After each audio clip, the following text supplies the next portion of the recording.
Hello दोस्तों, पिछली कहानी के भाग 2 में आपका स्वागत है। पहली रात का रहस्य।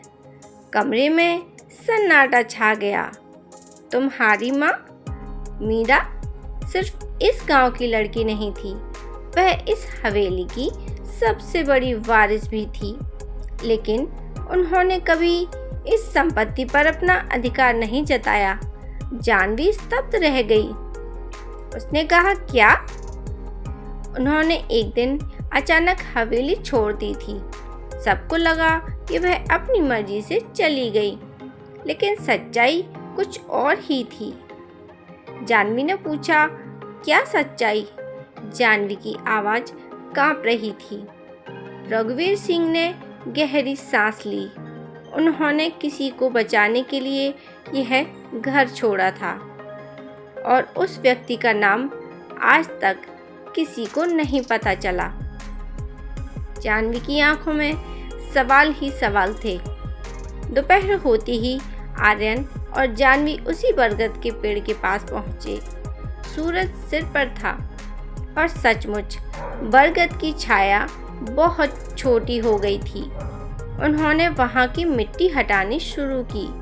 कुछ देर बाद फावड़ा किसी धातु से टकराया। दोनों ने मिट्टी साफ की।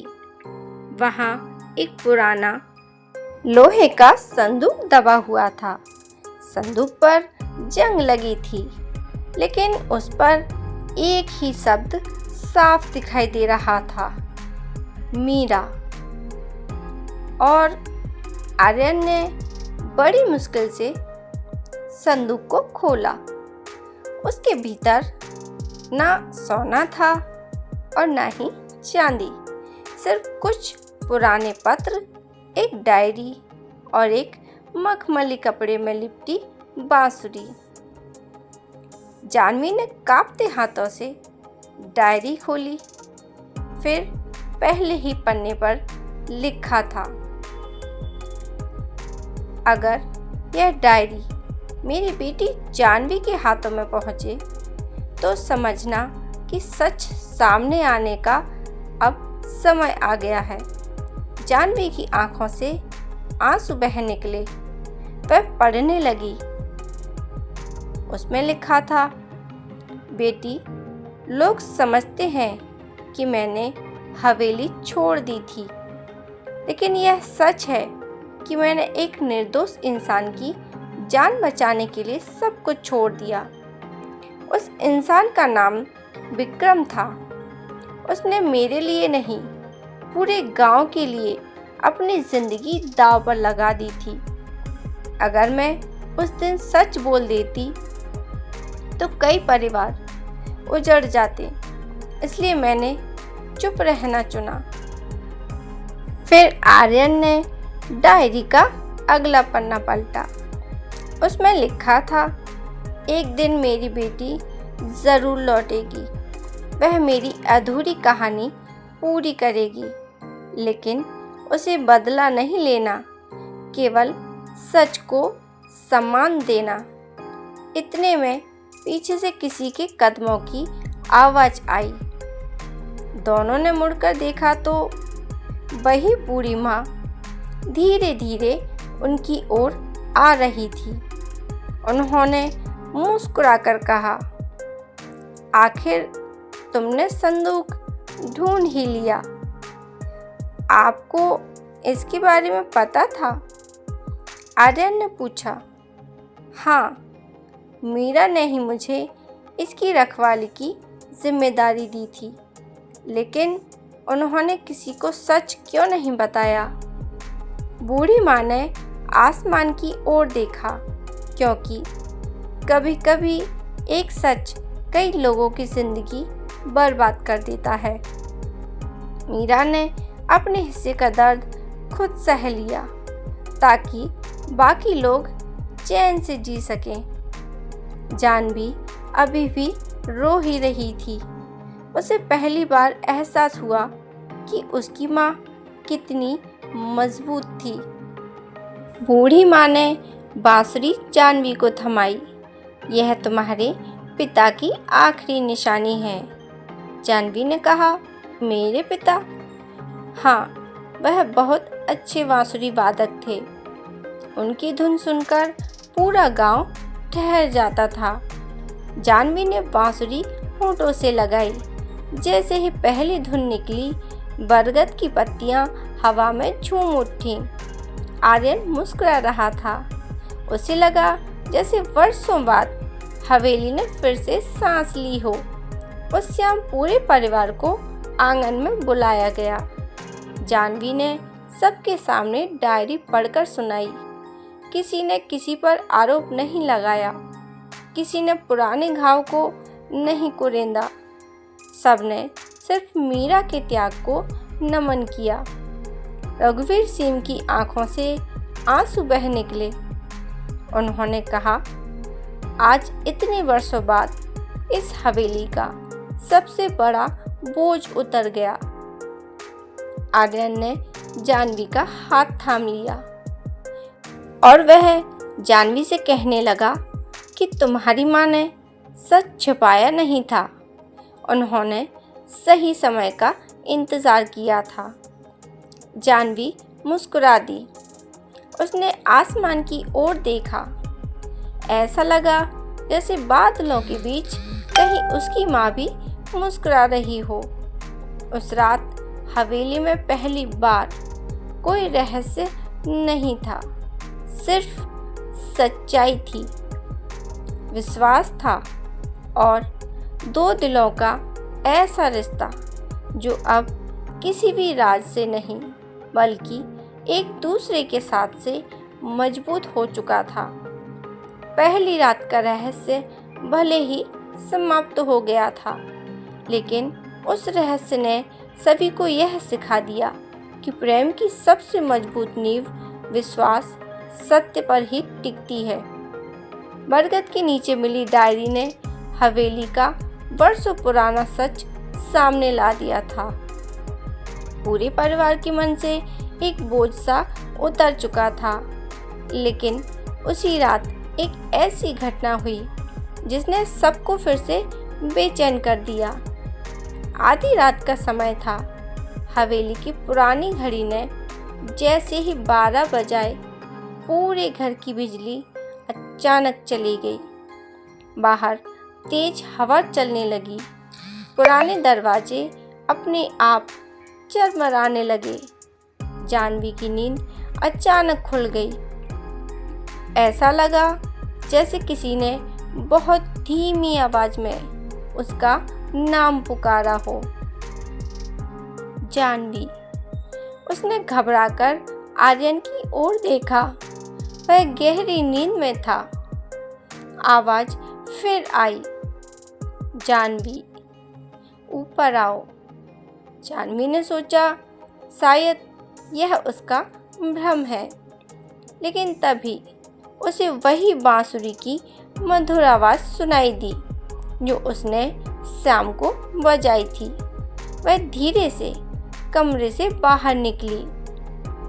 धुन हवेली की तीसरी मंजिल की ओर से आ रही थी। तीसरी मंजिल जहां वर्षों से कोई नहीं गया था। लोग कहते थे कि वहां का पुराना पुस्तकालय बंद है और उसकी चाबी भी खो चुकी है। लेकिन उस रात वहां का दरवाजा आधा खुला हुआ था। जानवी कांपते कदमों से अंदर पहुंची। कमरे में धूल जमी हुई थी। दीवारों पर पुराने चित्र टंगे हुए थे। बीच में एक बड़ा लकड़ी का संदूक रखा था। उसी समय पीछे से आर्यन की आवाज आई, जानवी। वह भी उसके पीछे पीछे आ गया था। उसने कहा, तुम अकेली यहाँ क्यों चली आई? जानवी ने धीमे से कहा, मुझे लगा किसी ने मुझे बुलाया है। दोनों ने मिलकर संदूक खोला। उसके भीतर पुराने दस्तावेज, कुछ तस्वीरें और एक मोहरबंद लिफाफा रखा हुआ था। लिफाफे में साफ लिखा हुआ था, इसे केवल जानवी और उसके जीवन साथी ही खोलें। दोनों ने एक दूसरे की ओर देखा। आर्यन ने धीरे से मोहर तोड़ दी। अंदर एक पत्र रखा हुआ था। यह पत्र मीरा ने अपनी बेटी के लिए लिखा था। मेरी प्यारी जानवी, यदि तुम यह पत्र पढ़ रही हो तो समझो कि तुमने अपने जीवन की सबसे कठिन परीक्षा पार कर ली है। अब समय है कि तुम एक आखिरी सच जानो। जानवी की धड़कनें तेज हो गईं। तुम सोचती रही कि मैंने हवेली इसलिए छोड़ी क्योंकि मुझे मजबूरी थी, लेकिन असली वजह तुम्हारे पिता नहीं थे बल्कि तुम थी। जानवी के हाथ कांपने लगे। तुम्हारे जन्म के समय एक भयानक हादसा हुआ था। पूरे गांव में महामारी फैल गई थी। लोग अंधविश्वास में डूबे हुए थे। कुछ लोगों ने तुम्हें अशुभ मान लिया था।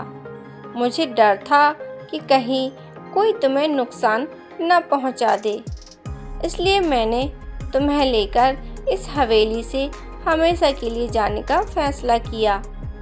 मैंने सबकी नज़रों में खुद को दोषी बना लिया, लेकिन तुम्हें सुरक्षित रखा। पत्र पढ़ते पढ़ते जानवी की आंखों से आंसू टपकने लगे। आर्यन ने उसका हाथ थाम लिया। उसी समय पत्र के अंदर से एक छोटी सी चाबी नीचे गिरी। चाबी के साथ एक पर्ची थी। सच्चा खजाना हवेली में नहीं, लोगों के दिलों में छिपा है। लेकिन इस चाबी से वह कमरा खुलेगा जहां तुम्हारे पिता का अंतिम सपना सुरक्षित है। दोनों तुरंत पुस्तकालय के पीछे बने छोटे कमरे तक पहुंचे। चाबी ताले में बिल्कुल फिट बैठी। दरवाजा खुला। अंदर जो था उसे देखकर दोनों कुछ पल के लिए स्तब्ध रह गए। कमरे में सैकड़ों पुरानी किताबें थीं। दीवार पर गांव के बच्चों की तस्वीरें लगी हुई थीं। बीच में एक बड़ी तख्ती पर लिखा था, मीरा और आदित्य निःशुल्क पुस्तकालय एवं संगीत विद्यालय। जानवी की सांसें थम गईं। आर्यन ने धीमे से कहा, तुम्हारे माता पिता का सपना। तभी दादाजी रघुवीर सिंह भी वहां पहुंच गए। उन्होंने कमरे को देखकर आंखें बंद कर लीं। उन्होंने कहा, मैंने यह कमरा बरसों पहले बंद कर दिया था क्योंकि इसे देखकर हर दिन मीरा की याद आती थी। उन्होंने आगे बढ़कर कहा, अब यह सपना अधूरा नहीं रहेगा।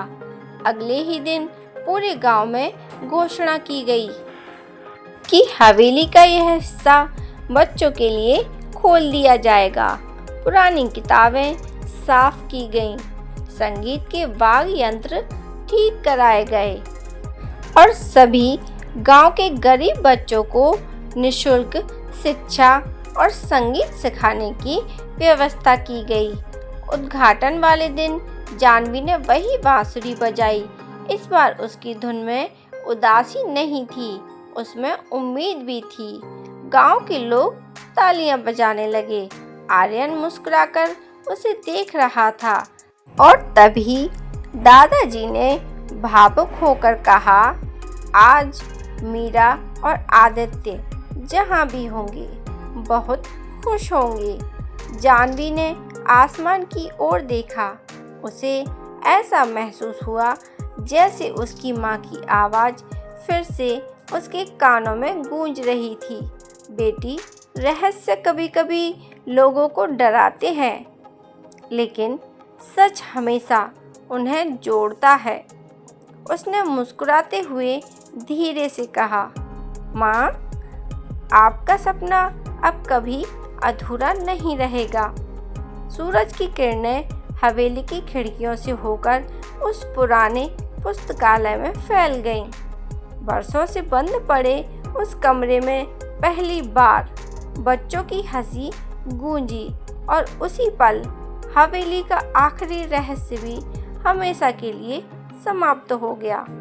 लोगों ने वर्षों तक इस कहानी को पहली रात का रहस्य के नाम से याद रखा, लेकिन जिन्होंने पूरी कहानी जानी वे कहते थे यह किसी रहस्य की नहीं बल्कि एक माँ के त्याग, एक पत्नी के विश्वास और एक पति के अटूट साथ की कहानी थी। यही इसका सबसे बड़ा रहस्य था। दोस्तों, अगर आपको मेरी कहानी अच्छी लगी हो तो मेरी वीडियो को लाइक करें, शेयर करें और ऐसी ही कहानियों के लिए मेरे चैनल को सब्सक्राइब करें और बेल आइकन को प्रेस करके रखें, जिससे जब भी वीडियो अपलोड हो तो आप तक नोटिफिकेशन सबसे पहले पहुंच सके। मेरी वीडियो देखने के लिए आप सभी का बहुत बहुत धन्यवाद।